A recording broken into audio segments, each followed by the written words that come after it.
Today is Passion Sunday, and we begin the final season of Lent, which is called Passion Time. We have covered the statutes today to remind ourselves. It is now time to put aside all worldly distractions and consider our own part in the Passion of Jesus Christ. Yes, Jesus suffered for my sins, and I must consider what He suffered for me in His infinite mercy. I must consider that every time I sin, I cause Him more suffering. When I sin, I increase His sorrow in the garden.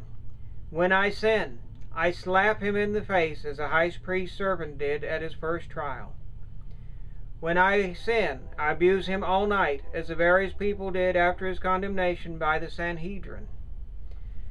Can I not cease worldliness and give Jesus some rest? When I sin, I scourge Jesus. Jesus is totally innocent, so why do I scourge Him? Why do I insult Him? Why do I ignore Him? If I will not think about the great damage all sins do to myself, let me at least think of Jesus. The Passion began at 8 in the evening to atone for the many sins that are committed beginning at that time and continuing throughout the night.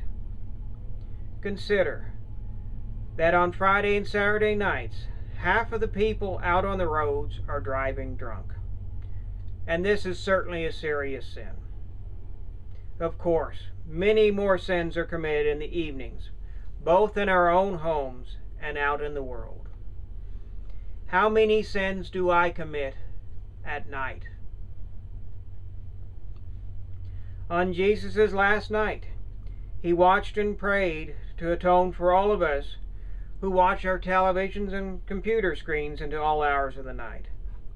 When Jesus was stripped of His garments, He atoned for all of our sins of impurity, whether of thought, word, or deed. Let us meditate well the next 2 weeks on Jesus' Passion, and especially those times when He atoned for our own pet sins, those sins I refuse to give up. O Lord, help me to give up all sins. Jesus said, I am the Alpha and the Omega. Our first thought as we rise in the morning should be on God and holy things.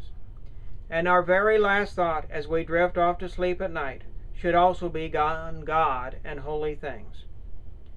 Let us ask ourselves the question, what do we want our last conscious thought to be before we enter eternity? As we drift off into unconsciousness this evening, into sleep, let us think on this. We are not promised to wake up tomorrow morning.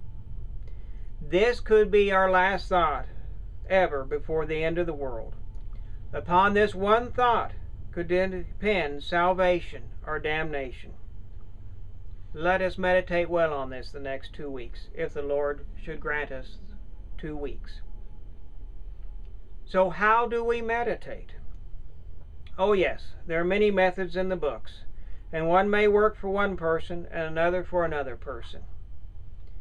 However, all methods of meditations have a few simple things in common, with variations to allow for our various talents, dispositions, and even the health of various people. First of all, we need a point of meditation, such as, what do I want my last conscious thought to be? We write this down in our spiritual notebook, and as we say our night prayers, we review the thoughts so we can have something to think on as we drift off to sleep.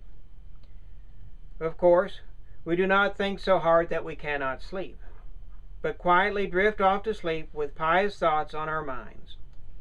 And if we should awake in the middle of the night, let us keep a pious thought drifting on our mind.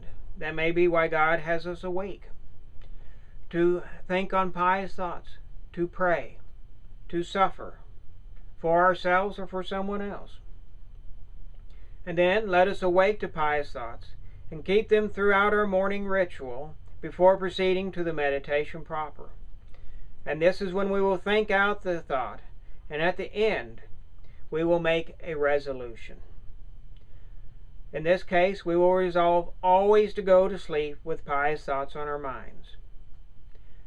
Resolution is an essential part of meditation, for we must resolve to do something that will make us more holy and sanctify us.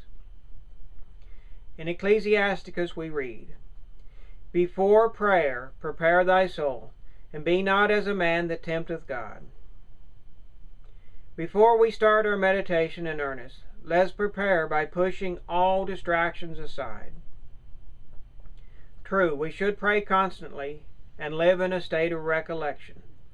But when we come to our formal times of prayer, morning, noon, and night, we should prepare ourselves spiritually, mentally, and physically, so we can devote ourselves fully to Almighty God. Although our meditation may not be long, especially when we are in the beginning of this holy practice, we should be faithful to this important habit every day without fail. The saints and all spiritual authors tell us that if we are faithful to meditation to the end of our lives, we will save our souls. Let us take the next 2 weeks and remove all willful distractions and focus on the salvation of our soul, our responsibilities and our duties to God, our family, and ourselves.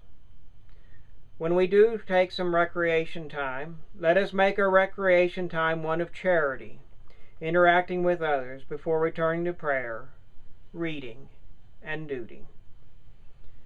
Indeed, this should be the best Lent we have ever made. We have 14 more days to devote to saving our souls, especially to sanctifying this holy season of Lent. Indeed, our whole life is a preparation for the end of life, that is, for death.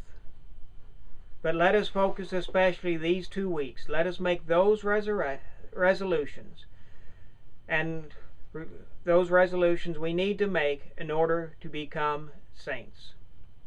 This is not time for mediocrity. Indeed, the mediocre inherit hell. Heaven suffers violence, and the violent carried away. So, my friends, it is time to do ourselves violence.